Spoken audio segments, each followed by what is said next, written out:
สบายดีทุกคนเนาะข่อยซึกี้เนาะข่อยมื้อนี้ข่อยจะมานำพาลินเกมกระบองวิเศษเนาะ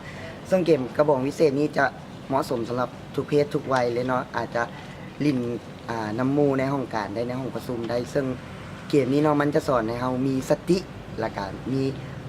การจดจำหมู่คู่จดจำใบหน้าแล้วก็มีการเรียนรู้ซึ่งกันและกันเนาะซึ่งมันจะได้ใช้ทักษะในการฟังแล้วก็เราต้องมีพริบไหวเนาะ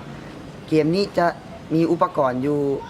จะมีจุเจี้ยเนาะเจี้ยที่มีขนาดยาวเนาะซึ่งสามารถที่เป็นกระบองได้จะมาฟาดคนแล้วบ่รู้สึกเจ็บเนาะ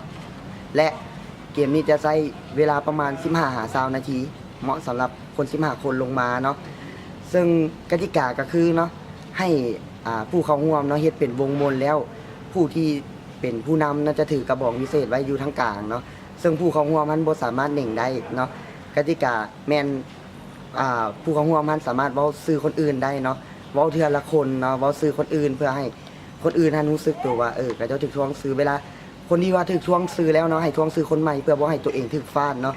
ก่อนนี้ถูกฟาดแล้วเนาะเฮาจะออกมาเป็นผู้ฟาดแทนเนาะแล้ว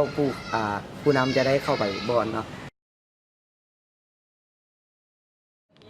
ไอ้บอยเจนแน่เจน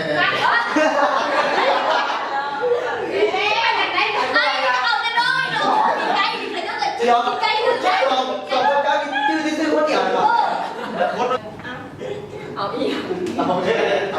เอาไปเดี๋ยว go ไอ้บอลนัดว้ายตาลูกอย่างลูกใส่ก็ยุ้ยเอาจะลงกี่เอาน้อยกรณีนี้เนาะถ้าคนหลายขึ้น20คนหรือว่า30คนเนาะอาจจะใช้เป็นการจับคู่กันผู้นึงนั่งผู้นึงยืนเนาะให้เฮาเว้าแต่ซื่อผู้ที่ว่านั่งลงเนาะให้คู่ที่ว่ายืนนำเฮาหั่นมีพิบไว้ว่าก็เจ้าทวงซื่อคู่เฮาแล้วเฮาต้องไปทวงซื่อคนอื่นเพื่อบ่ให้หมู่ของเฮาถูกฟาดเนาะมันจะเป็นการปกป้องซึ่งกันและกันและคือตัวอย่างว่าต้องบ่สามารถซื้อตอนใดต้องซื้อในเนาะในคนนั้นบ่ไม่ก่อนครับทุกคนเลยทุกคนเลยเนี่ยในคนที่น่ะในนั่งนั่งอยู่น่ะหากคนยืนหากคนยืนแต่คนยืนโมมีสิทธิ์ถึงตีหากระเสริมดาวนะไอ้ยุ้ยโอเครับเอาไปเต็มเนาะไปเกือบบ่บอกจริงที่จับเคล็ดลับตัวนี้มีอยู่บนว่าเราต้องหูไวเนาะแล้วก็สายตาไวเราต้องทวงซื้อคนใหม่เนาะเกมตัวนี้เหมาะสำหรับทุกเพศทุกวัยเนาะถ้าจะเป็นผู้เฒ่าเนาะอาจจะเป็นผู้ที่ว่าบ่เคยสนิทกันอาจจะบ่เป็นฟาดหัวอาจจะเป็นไส้สัญลักษณ์มือไส้สัญลักษณ์ว่าโป้งผู้นั้นโป้งผู้นี้เนาะอาจจะเป็นสัญลักษณ์แนวอื่นเนาะ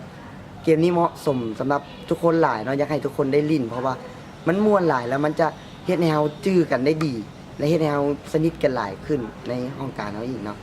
เข้าใจ